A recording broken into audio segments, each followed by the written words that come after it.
Olá, nossa conversa de hoje é com a escritora Marcela Taliaferri. Em seu novo romance Exílio, Marcela conta da crueldade nascida do obsessivo sentimento de posse. Em plena ditadura militar, um homem usa seus poderes de empresário para destruir o casamento da própria filha.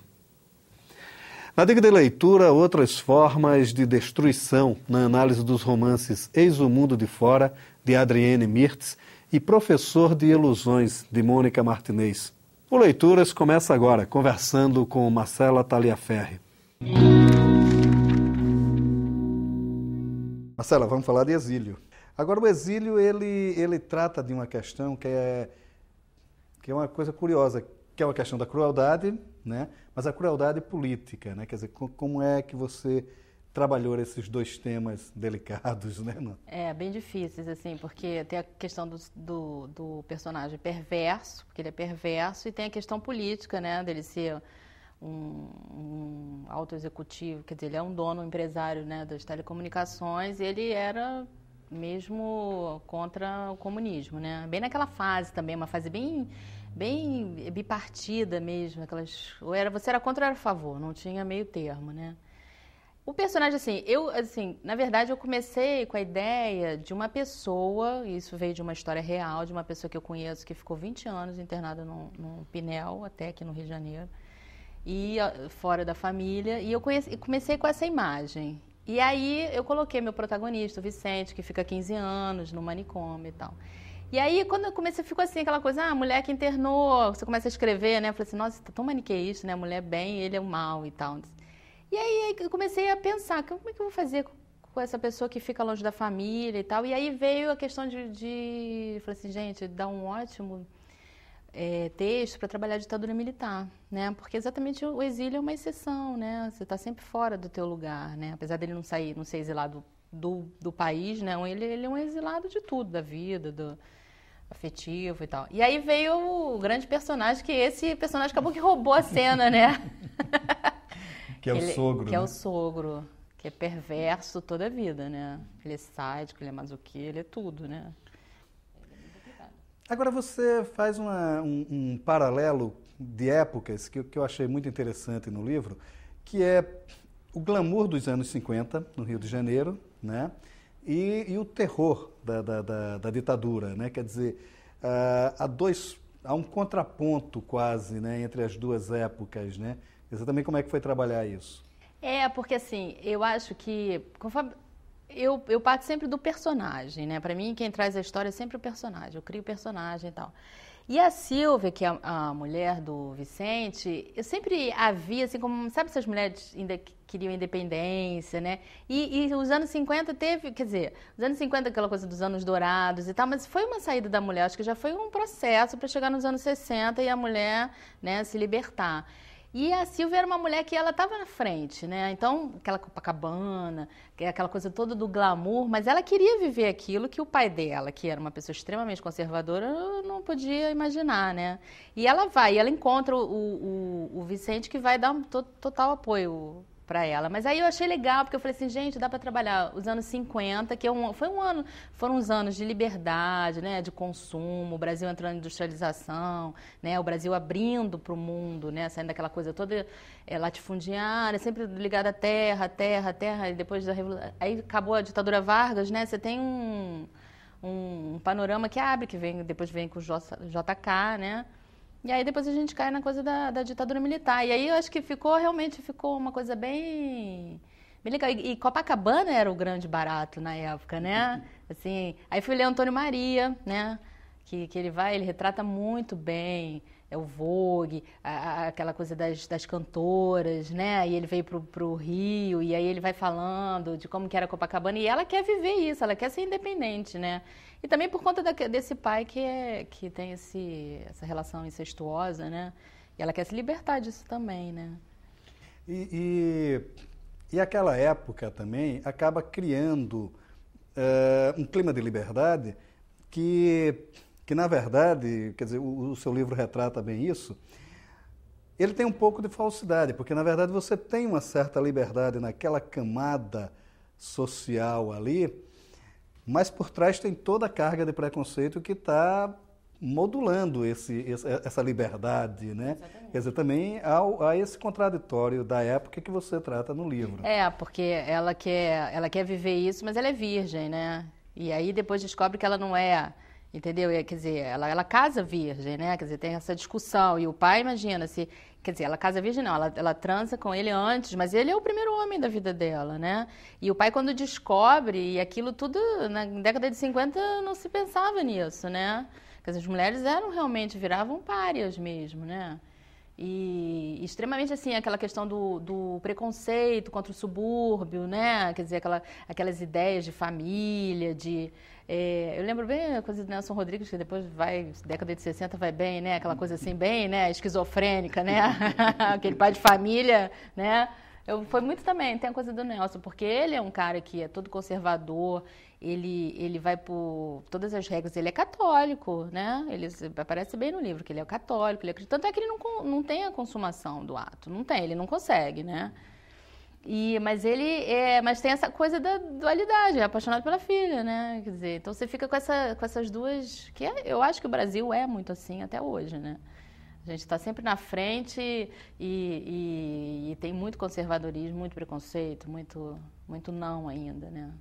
Uma coisa muito barra pesada, né? Agora, o período da ditadura militar, quer dizer, é um período difícil de se trabalhar porque é recente, né? Eu lembro de uma declaração polêmica do João Ubaldo que ele disse, historicamente, ainda é cedo para julgar Hitler, e quase condenavam, quase crucificavam ele, né? Quer dizer, ele estava falando de história, não estava falando do fato, né? Lógico. Quer dizer, a gente também tem essa proximidade, né, emocional diante do período. Muito. Né? Você sabe que, assim, eu acho assim, que para você ser escritor, você não pode ter juízo de valor. Isso é uma coisa que também vem porque eu fiz história, né? E aí é uma coisa que a gente falava, sempre os professores falavam, né, na faculdade, essa coisa, você não tem que ter juízo de valor quando você está analisando um documento, quando você está fazendo uma pesquisa e tal. E para o escritor, se eu for ter juízo de valor, não vou escrever um personagem desse, entendeu? E eu escrevi o que ele é, né? Se você gosta, tem gente que de repente se identifica, não sei, né? Não sei. Então você não pode ter juízo de valor, porque aí eu pensei assim, bom, vamos para a ditadura militar, mas aí ele vai ser militar, vamos sair do lugar comum, né? Aquela coisa da literatura de querer sair do lugar comum. E fui no IPES. Quando eu fui estudar o IPES, daquele livro do Richard Dreyfuss, né, do golpe de 64, ele faz todo um documento, né? Ele é Nossa, eu fiquei impressionada com aquele livro, assim, todo documentado, ele dá nome de todo mundo e tal. Aí você começa a pensar também, você vê assim, gente, pensa só na época, você meio que se transporta, né? Era totalmente assim, ou você era comunista ou você era anticomunista, não tinha, capitalista, não tinha. Então as pessoas tinham pânico mesmo, né? Tipo assim, aquela ideia mesmo, vai dividir tudo, entendeu? Vai pegar teu apartamento, você vai perder tudo, vai dividir, você vai perder. E aquilo vai criando, sabe, uma espiral que as pessoas vão entrando nessa... E são os valores das pessoas, entendeu? Quer dizer, você questiona. Então, assim, é uma época muito recente, que eu acho que tem que ser falado, graças a Deus está aí a Comissão da Verdade, né? Deus não, né? Todos os trâmites legais, né? Da Comissão da Verdade. Agora, você tem que ter um distanciamento para falar disso. E eu acho que as pessoas são capazes de fazer isso, assim. Claro que eu acho que, assim, uma pessoa que foi torturada, uma pessoa que vivenciou isso, assim, na pele, é muito mais complicado, né? Eu não passei por isso, eu sou filha desse processo, né? Aquela coisa do MEC-USAID, de instrução programada, a gente era bem castrado, né? Era bem aquela coisa assim, né? Moral e cívica, SPB e tal. Mas eu acho que você, com distanciamento, dá para você fazer, de você olhar para o passado, que é um passado muito recente, realmente, em termos de história, né? Pouquíssimo tempo. E você já ter um olhar, né? Já ter uma crítica, você tem que falar sobre isso também, né? Porque senão vai ficar aquele negócio lá e daqui a 100 anos vamos falar sobre isso. E as pessoas que estão vivendo, né? E que sofreram, né? E que passaram muitas dificuldades com isso, né? Quer dizer, uma coisa tempo muito sofrido, né? Agora, a questão da linguagem, né? Você também cria uma questão de linguagem que é curiosa, né? Você falou na resenha, né? Não, mas o que eu acho interessante são as várias vozes que se intermeiam. São, acho que 3 narradores que eles acabam interagindo quase, né? Quer dizer, como também foi esse trabalho? Isso assim, no primeiro, na Filha do Livreiro, eu já comecei a trabalhar com isso, assim. Eu acho um barato essa coisa de você... Isso começou, mas depois eu descobri que muita gente faz isso, assim... Tipo Faulkner, que foi uma amiga minha, doutora em literatura, que falou assim, Marcela, não tem uma coisa de Som e a Fúria, entendeu? Aí fui ler agora, amei, eu não sabia, mas eu gostei muito daquele livro do Ian McEwan, A Reparação, que ele vai falando, né? Cada personagem ele vai dando voz a cada um, né? Depois você tem todo o contexto. E eu acho muito legal, isso também é um vício meu de historiador, assim, da época que eu fiz história, depois dando aula e tal. Eu acho muito legal você olhar, dar voz para as pessoas, né? Você construir, porque cada um tem uma visão de mundo mesmo, né? Cada um tem a sua maneira de ver. Aí eu comecei com isso, entendeu? De colocar os personagens, né? Vamos falar, vamos ver, cada um. Aí vem o Vicente, vem o sogro, vem ela e tal. E aí no meio eu comecei a ver que dava pra... Aí aquela coisa assim, meio que dedutiva, assim... Que você vai vendo que dá para você costurar com um narrador, que vai te mostrando mais ou menos os caminhos, né? E é legal, eu acho que é uma boa brincadeira com o leitor, assim, porque faz o leitor meio que ficar atento, né? Porque se você não prestar atenção, você se perde, né? Tempo presente, passado, né? Vai para lá, vem para... Há muito essa nuance, movimentação, né? Essa nuance no romance, né? Que acho que é uma coisa contemporânea também, um pouco, não sei. Não sei, eu gosto de fazer essa coisa assim, das vozes. Eu acho que fica dinâmico, fica legal. Agora, o romance também, embora ele seja um romance sobre a crueldade, basicamente, ele, na verdade, é um grande jogo das relações, né? Porque torna-se um grande romance, um livro de amor, quase, né? Porque tem a relação do Vicente com a Sílvia, né? Que é de uma paixão desenfreada, e atravancada por um pai que também é apaixonado. Né? Quer dizer, são quase que as várias faces do amor, né? Não, mas no fundo é uma história de amor, na verdade, né? Porque eles se encontram, vivem esse amor, e aí tem essa interdição, né? Que o pai tira ele do lugar. E aí, mas depois no final acaba que termina bem, né? Quer dizer, termina bem, né? Se reencontra de outra forma, né? Mas eu acho também dos dois eu vejo o amor. Do pai, assim, eu acho que é aquela coisa da paixão, da coisa, sei lá, doentia, né? Total. Ele queria ela pra ele, né? E ele não admitia dividir com ninguém, não, né? Nem com o neto, né? Que tem a história do neto, que é uma Aquilo coisa eu fiquei, dramática. você sabe que... Não, porque a gente fala assim, né? Parece que a gente... Mas é que você vai escrevendo e você não tem dimensão do que a coisa vai vir, né? Não sei como é que você sente, assim, com os teus escritos. Mas você começa o personagem, vai pedindo, de repente eu falei, gente... Porque iam ser 3 filhos. E aí depois eu vi que um filho só ia dar mais dramaticidade para a questão. Imagina, perdeu, né? Aquele filho, assim... E ele não queria nem que o neto, ele não queria dividir ela nem com o neto, né? Ele tem horror também, o próprio neto, que é sangue dele e tal, mas é sempre aquela coisa assim, na verdade não era filho dela, era filho do fracassado, né? Do Vicente, que na verdade não era fracassado, né? Não. Quer dizer, ele tinha toda uma vida que foi interrompida, castrada. Total. Né? Que é bem o que a ditadura fez, né? Castrar muita gente, né? Assim, né? Muitos talentos, O próprio Brasil, né? Perdeu muita coisa, né? Sim. Uma grande castração, até a escola pública. Não é? Total. Educação, que isso para mim é uma grande preocupação, apesar de eu não dar mais aula, mas assim, eu acho que é uma grande preocupação, né? Agora, depois que você concluiu o livro, né? Quer dizer, bom, o livro está pronto aqui e tal, antes de publicá-lo mesmo, que você dê uma olhada, aquela leitura última, né? Fria, mas imparcial em cima do livro. Qual é a impressão que o livro lhe causou naquele momento? Assim, as pessoas... Eu trabalhei esse livro há muito tempo, até com o meu psicólogo, né? Eu faço análise e tal, ele me ajudou muito nessa construção do perverso, porque eu não tenho a menor noção do que é ser perverso, assim, nesse grau, né? E tal. Depois que eu nunca... Engraçado, a gente não tem... Eu acho difícil você falar do seu próprio trabalho, porque... Eu não tenho a real dimensão do que as pessoas, quando veem de fora, né? Que falam, nossa, Marcela, eu nunca imaginei que esse personagem cruel, né? O pai, fosse ganhar. Ele roubou totalmente a cena do Vicente, que é o protagonista, né? E as pessoas, quando vêm falar comigo, elas vêm falar dele, né? Ah, ele não tem nome, né? E tal. Mas eu, quando terminei, assim, o livro, assim, com distanciamento, eu fiquei bem satisfeita, assim. Eu falei, não, achei que... E para mim, assim, foi muito difícil escrever a segunda parte, que é justamente onde as pessoas mais gostam. Que eu falei assim, mas eu não consegui ir na segunda parte, você não consegue parar de ler. Coisa que eu também não imaginei que fosse assim. Porque eu fiz curso de roteiro, assim, tem umas técnicas, né, que você vai pegando. Porque é técnica também, né? E eu acho que você tem que aprender o leitor, você faz literatura, mas eu acho que o leitor, você escreve para o leitor também, né? Eu acho fundamental isso até.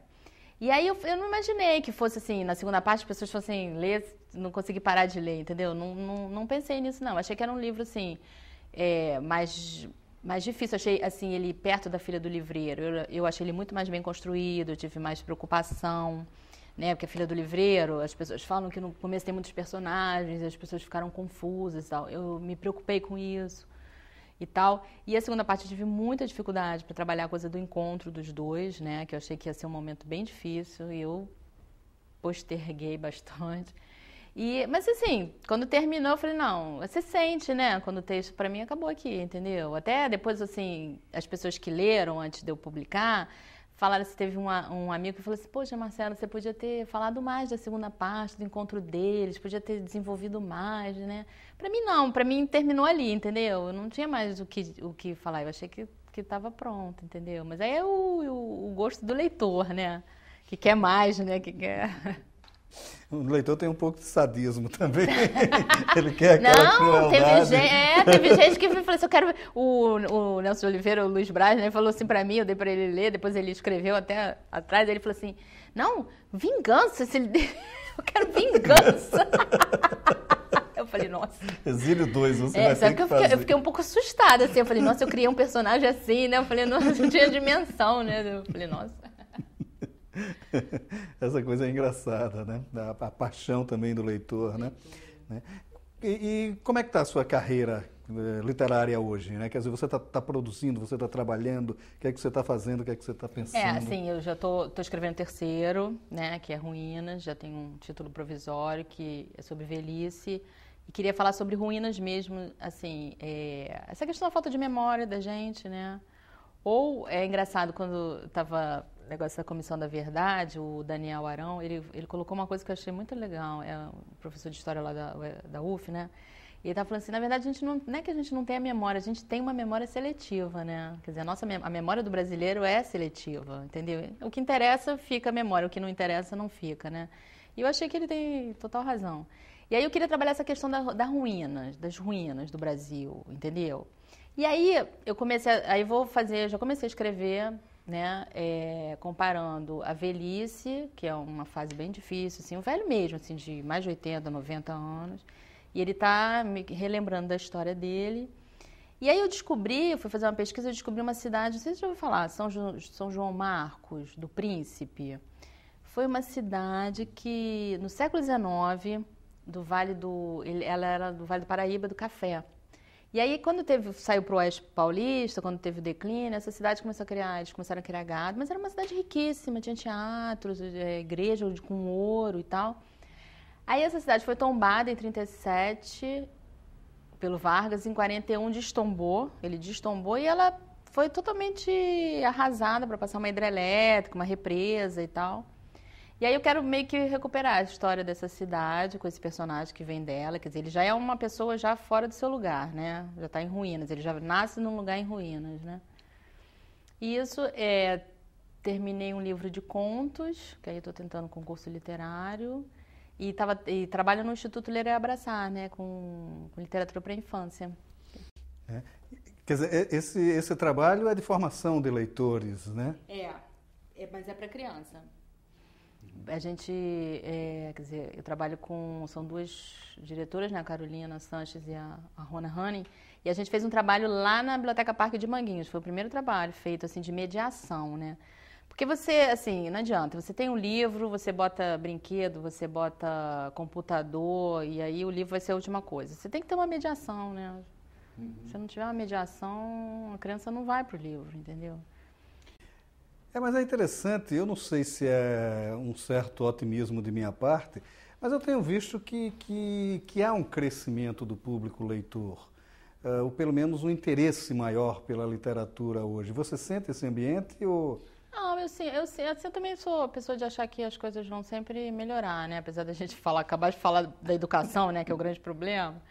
Mas, assim, eu acho que tem, assim, a literatura, você vê a literatura para a infância, hoje, há 30 anos atrás, não existia nada disso. A quantidade de livros, tem coisas ruins, mas tem coisas muito boas. A gente está com autores e ilustradores. Isso, para o leitor, se você fizer um trabalho desde bebê, porque existe literatura para bebê, você vai ter... Gente, o Brasil vai dar um salto de qualidade enorme. E tem que investir nisso, eu acho. E tem muita coisa boa. Né? As feiras, que começou com a Flip, né, há 10 anos atrás, e quantas feiras tem? Claro que eu acho assim, feira é legal, ótimo, maravilhoso para o autor e tal. Isso não garante que você vai...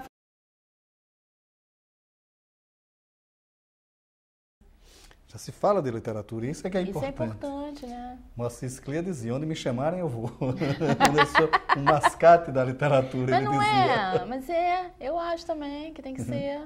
Pouco isso, é. Tá ótimo. Marcela, obrigado por sua participação aqui no Leituras. Obrigada a você por ter me convidado. Adorei. Obrigada mesmo. O inferno criado pelas relações humanas e pelos conceitos nascidos por crenças indissolúveis. Cada vez mais, esta tem sido a preocupação dos novos escritores. E, claro, tem gerado bons enredos. Adriane Mirtes, depois de estrear como contista, lança pela Atelier seu primeiro romance, Eis o Mundo de Fora. O enredo conta de uma viagem feita pelos protagonistas para visitar a avó doente de um deles. Mais que uma simples visita familiar, tudo se transforma num mergulho às dores criadas pelas escolhas de cada um. A cena inicial é trágica. Arrependido por ter cortado o pulso, Luiz corre para pedir ajuda a Irene, com quem divide um apartamento. A partir daí tudo decorre, e aos poucos os dramas vão sendo revelados. Luiz, um ator de pouco sucesso, está sempre envolvido em triângulos amorosos doloridos, de onde sempre sai machucado. Irene não consegue se envolver com ninguém, marcada pela mãe voluptuosa e pelas lembranças da primeira paixão. Neste ambiente de degradação, quase nada sobra, e tudo se vai desenhando numa linguagem apurada, numa narrativa viva, forte e que cresce na riqueza de frases seguras e bem delineadas. Aliás, o mecanismo da escrita também está servindo de mote para os novos escritores, e neste caminho se insere o romance de estreia de Mônica Martinez, Professor de Ilusões, lançado pela Prumo. O enredo básico conta de um professor universitário que, depois de 10 anos de ofício, sente necessidade de se reinventar. Sidney tem a vida marcada pela monotonia. Desquitado e pai de uma filha, vive sozinho e abandonou o jornalismo para se dedicar ao magistério. Agora vive nova encruzilhada e resolve escrever um romance. Mônica Martinez apanha seu personagem para analisar a falta de perspectiva que toma conta de várias vidas. O dilema de Sidney, na verdade, é parte da angústia coletiva de então. As opções marcam para sempre as pessoas e elas seguem a vida pagando o preço da escolha. O texto de Mônica percorre uma linguagem quase jornalística, de descrições, e ao seu modo é leve e conta uma boa história. Para mergulhar nas angústias modernas, Eis o Mundo de Fora, de Adriane Mirtes, e Professor de Ilusões, de Mônica Martinez. O Leituras de hoje fica por aqui, e você também pode ficar na companhia de bons autores e bons livros. Até nosso próximo encontro.